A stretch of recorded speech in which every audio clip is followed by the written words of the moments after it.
ஆன்லைனில் ஆர்டர் செய்த பொருட்கள் டெலிவரியாகும் என தெரிவிக்கப்பட்ட நாளை தாண்டி 1-2 வாரங்கள் தாமதமாக வருவதை கேள்விப்பட்டிருக்கக்கூடும். ஆனால் 16 ஆண்டுகள் தாமதமாக டெலிவரி செய்யப்பட்ட வினோத சம்பவம் லிபியாவில் நிகழ்ந்துள்ளது. வட ஆப்பிரிக்க நாடான லிபியாவில் செல்போன் கடை விற்பனையாளர் ஒருவர் கடந்த 2010 நோக்கியா பட்டன் கீபேட் செல்போன்களை ஆன்லைனில் ஆர்டர் செய்துள்ளார்.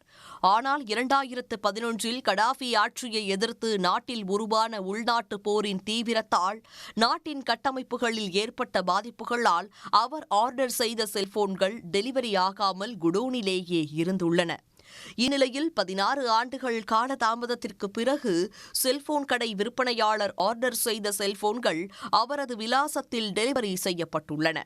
தான் ஆர்டர் செய்ததை தானே மறந்த அவர் பார்சலை திறந்து நோக்கியா பட்டன் கீபேட் செல்போன்களை பார்த்து இவை செல்போன்கள் தானா அல்லது வரலாற்று கலைப்பொருட்களா என நகைப்புடன் கேள்வி எழுப்பிய காணொளி வெளியாகியுள்ளது.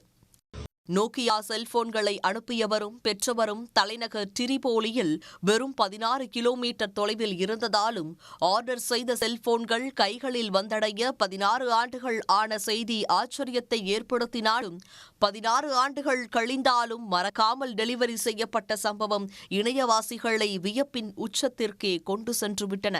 உடனுக்குடன் செய்திகளை தெரிந்து கொள்ள சன் நியூஸ் பெல் ஐகானை கிளிக் பண்ணுங்க.